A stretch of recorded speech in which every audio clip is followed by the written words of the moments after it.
એવા મૂળ જ્ઞાનાદિ પામવારે, એવા મૂળ જ્ઞાનાદિ, જ્ઞાન દર્શન ચારિત્રાદિ, એવા મૂળ જ્ઞાનાદિ પામવારે અને જવાયનાદિ બંધ મૂળ માર્ગ સાંભળો જીનનો રે.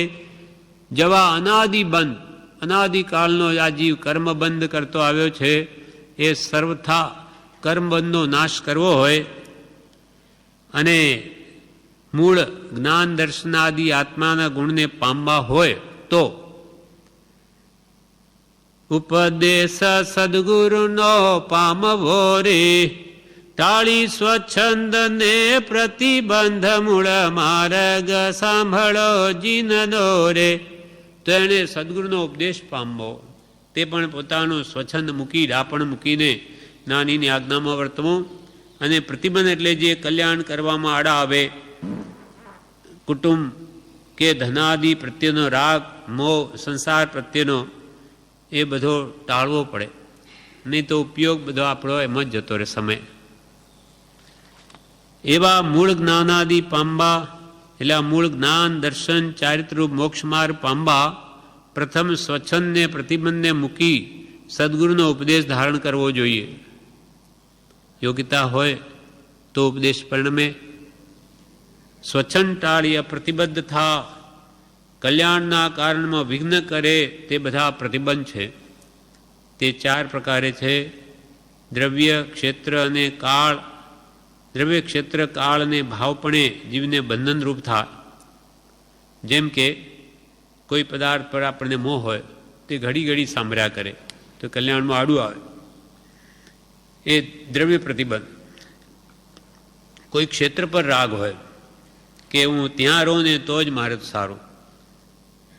કોઈ ક્ષેત્ર પર રાગ હોય, જેમ કે મારું ઘેર જ ઊંઘ આવે, દેવગતિ વિશે સાંભળ્યું હોય તો ધર્મ કરતાં તે યાદ આવે કે દેવલોકે જઈશ, તો તે ક્ષેત્ર પ્રતિબંધ.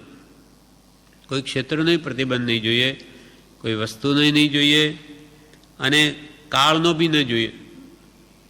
કાળમાં પ્રતિબંધ એટલે ચોમાસું, શિયાળો, યુવાની ગમે, અમુક ન ગમે, કે ભાઈ ચોમાસું ન ગમે, અથવા શિયાળો ગમે, અથવા ઉનાળો ગમે, અથવા યુવાની ગમે, વૃદ્ધાવસ્થા ન ગમે, એ બધો કાળ પ્રતિબંધ છે. આ બધા કલ્યાણમાં વિઘ્ન છે. પછી ભાવ પ્રતિબંધમાં જે પ્રકારે ક્રોધાદિના ભાવો ફરી ફરી કર્યા હોય તેવો પછી સ્વભાવ બની જાય.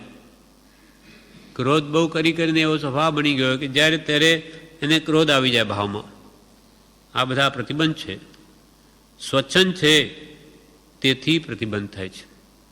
પોતાની અનુડાપણ મૂકીને જ્ઞાનીની આજ્ઞામાં નથી વર્ત્યો, માટે આ પ્રતિબંધ જ ઉભા છે.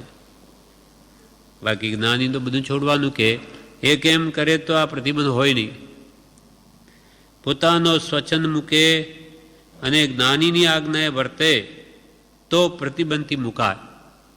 સંસારમાં જ્યાં જ્યાં પ્રેમ વેરી નાખ્યો છે ત્યાં ત્યાં પ્રતિબંધ છે, અને તે કલ્યાણમાં વિઘ્નરૂપ છે, વિઘ્ન કરનારા છે બધા.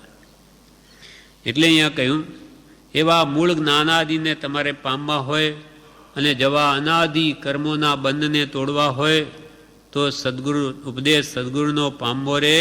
ટાળી સ્વચ્છંદને પ્રતિબંધ છોડી દઈ સદગુરુની આજ્ઞા પ્રમાણે વર્તો તો તમે મૂળ જ્ઞાન દર્શન ચારિત્ર અને જરૂર પામી શકશો, અને જેથી તમારા અનાદિ બંધ અવશ્ય નાશ પામશે.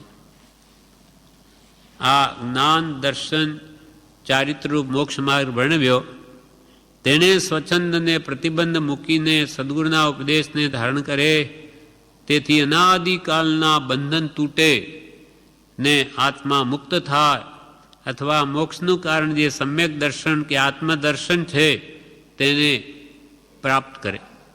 પણ નાની આજ્ઞા વર્તે તો આ રત્નેત્રની પ્રાપ્તિ થાય. એમ જીનેશ્વર ભગવંતે મોક્ષ માર્ગનું શુદ્ધ સ્વરૂપ ભાખેલું છે. હવે અંતિમ ગાથામાં એમ કે છે કે આ જે ભગવંતોએ જે આત્માનું શુદ્ધ સ્વરૂપ ભાક્યું તે અત્રે કહ્યું છે, માત્ર ભવ્ય જીવોના સંક્ષેપ હિતને કારણે જ આ આત્માનું મૂળ સ્વરૂપ, શુદ્ધ સ્વરૂપ જે રત્નત્રયમય છે તે અહીંયા બતાવ્યું છે.